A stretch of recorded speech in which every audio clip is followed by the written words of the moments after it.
நீங்க நீங்க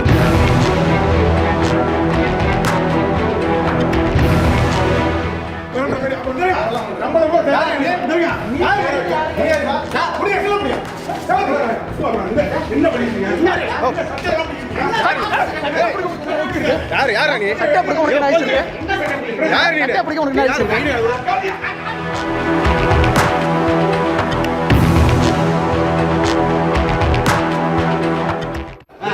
நீங்க நீங்க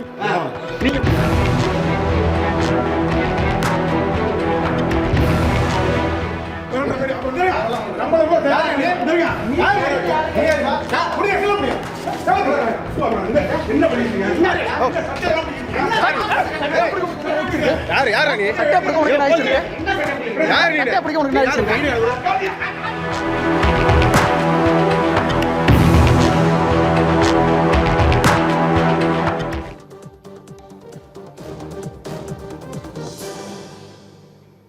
இது தொடர்பான மேலும் விவரங்களை செய்தியாளர் ஸ்ரீனிவாசன் வழங்கிய கேட்கலாம். ஸ்ரீனிவாசன், என்ன நடந்தது, என்ன பிரச்சனை, விவரமாக சொல்லுங்க. கண்டிப்பாக. அதாவது நாகை மருத்துவக் கல்லூரியில் செய்தி செய்வதற்கு சென்ற செய்தியாளர் மீது வேளாண் காவல் ஆய்வாளர் ஸ்ரீதர் செல்போனை பிடுங்கி ஒரு தாக்குதல் ஈடுபட்டார். அதேபோல் தாக்குதலை வீடியோ எடுக்க நான் சென்றபோது என்னுடைய செல்போனை உதவி காவல் ஆய்வாளர் முருகானந்தம் பிடுங்கி ஒரு அட்டூழிய செயலில் ஈடுபட்டுள்ளனர். அதாவது குறிப்பாக சொல்ல வேண்டும்னா, நாகப்பட்டினம் மாவட்டம் வேதாரணி அடுத்த கற்பம்புலம் பகுதியை சேர்ந்த முருகானந்தம் இவரது மனைவி வெண்ணிலா நேற்று தூக்கமாட்டி இருந்ததாக கூறப்படுகிறது. திருமணமாகி 3 ஆண்டுகளான நிலையில் மரணத்தில் சந்தேகம் இருப்பதாக கூறி அவரது உறவினர்கள் காவல் நிலையத்தில் புகார் அளித்துள்ளனர். இந்த நிலையில் இன்று நாகை அரசு மருத்துவக் கல்லூரி மருத்துவமனையில் உடற்கூறு ஆய்விற்காக பிரேதத்தை எடுத்து வந்துள்ளனர். உடற்கூறு ஆய்வு முடிந்து பிரேதத்தை அமரர் ஊர்தியில் ஏற்றி கணவன் முருகானந்தம் வீட்டிற்கு அனுப்பி வைத்தனர்.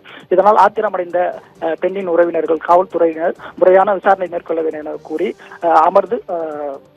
அமரர் ஊர்தி வாகனத்தை மறைத்து போராட்டத்தில் ஈடுபட்டனர். அப்போது வேதாரண்யம் காவல் ஆய்வாளர் ஸ்ரீதர் செய்தி எடுக்க வேண்டாம் என மிரட்டும் தூணிகள் தெரிவித்தார். அப்போது சம்பவம் நடந்த இடத்தை சம்பவம் எங்க நடந்தது என விசாரிக்க தனியார் தொலைக்காட்சி செய்தியாளர் ஸ்ரீதரை அணுகிய போது தங்களை மிரட்டுவதாக, அதாவது மிரட்டும் தோணியில் செய்தி எடுக்கக்கூடாது, எதற்காக செய்தி எடுக்கிறீர்கள் அப்படிங்கிற ஒரு மிரட்டு தோணியில அவர் தெரிவித்தார்.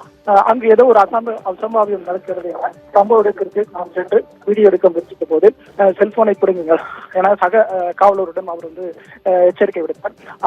அருகில் இருந்த உதவி காவல் ஆய்வாளர் முருகானந்தம் என்னுடைய செல்போனை பிடுங்க முயற்சித்தார். நான் கையை விடுங்கள் என்று, உங்களுக்கு என்ன அதிகாரம் இருக்கிறது, ஏன் எதற்காக செல்போனை பிடுங்குகிறீர்கள் என அங்கிருந்து வெளியில் வந்துவிட்டேன்.